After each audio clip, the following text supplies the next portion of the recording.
Shalom Bapak Ibu Saudara yang dikasihi di dalam Tuhan Yesus Kristus. Salam sehati.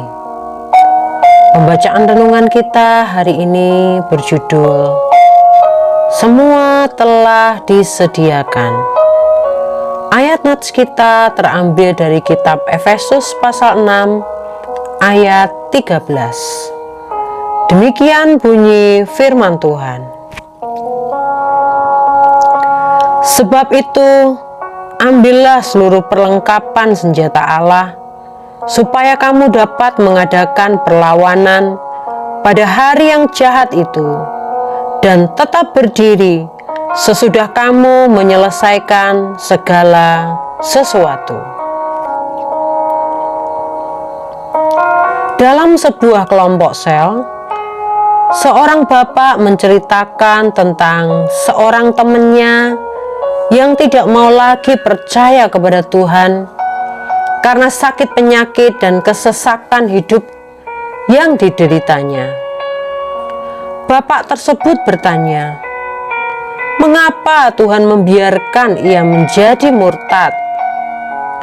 Kita banyak menemui kematian rohani seperti ini di dalam kehidupan orang percaya.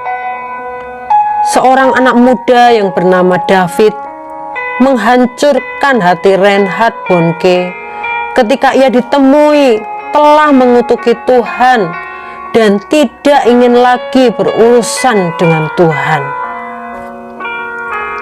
David adalah orang yang pernah menghentikan mobil Reinhard Bonnke untuk minta didoakan, dan kemudian dipakai Tuhan dengan luar biasa serta memenangkan satu desa Soweto bagi Kristus. Dalam tangisan doanya, Reinhard Bonnke berkata, Tuhan, apakah saya telah menunggu terlalu lama untuk dapat menolongnya?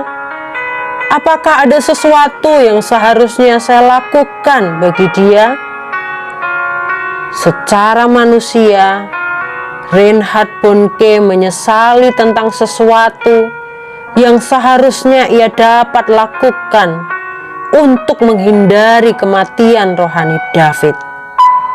Namun sebaliknya, dalam kemahatauannya, Tuhan telah menyediakan segala sesuatu yang diperlukan umatnya untuk mengadakan perlawanan pada hari yang jahat. Dengan kata lain, Tuhan telah mengantisipasi ketidakmampuan kita untuk melawan iblis dengan menyediakan bagi kita perlengkapan senjata Tuhan, yaitu firman dan rohnya. Paulus berkata, sebab itu ambillah seluruh perlengkapan senjata Allah, supaya kamu dapat mengadakan perlawanan pada hari yang jahat itu dan tetap berdiri sesudah kamu menyelesaikan segala sesuatu. Jadi sesungguhnya setiap orang percaya bisa tetap menjaga rohaninya tetap hidup sekalipun serangan musuh berusaha membunuhnya.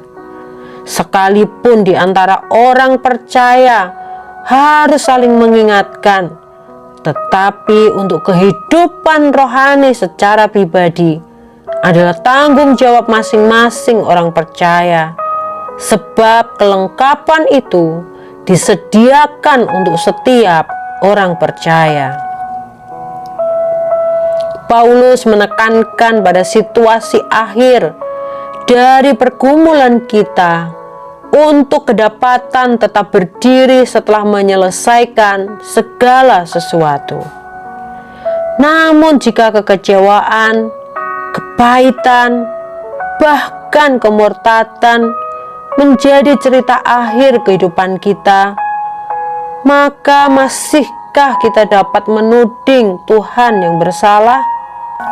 Marilah setiap hari kita mengisi manusia rohani kita dengan firman dan rohnya, sehingga akan meningkatkan life expectancy iman kita untuk memiliki pertahanan yang kuat dan menjadi lebih dari pemenang.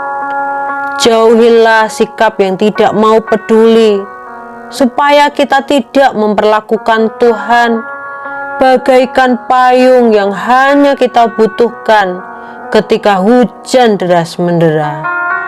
Jadikanlah Ia Tuhan dan Raja yang bertahta setiap hari di dalam kehidupan kita. Jangan singkirkan Tuhan dari tahtanya di hidup kita hanya karena kita sakit, kita mengalami kesulitan keuangan, ketidakpedulian dari sesama. Ingat, itu adalah bagian dari serangan iblis.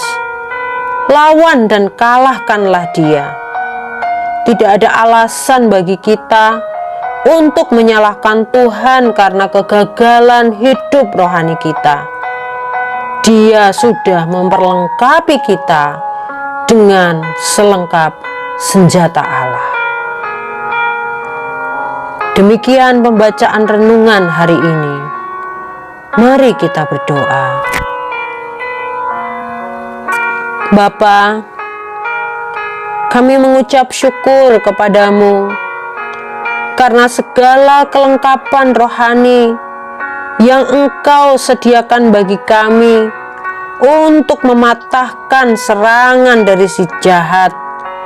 Engkau sudah memberikan kepada kami senjata-senjata rohani itu untuk kami melawan kuasa iblis. Tuhan, sanggupkan kami, mampukan kami untuk memakainya melawan tipu muslihat dari iblis. Terima kasih Tuhan. Hanya di dalam nama Tuhan Yesus kami sudah mengucap syukur dan berdoa. Haleluya. Amin. Tuhan Yesus memberkati Bapak, Ibu, Saudara semuanya. Salam sehati.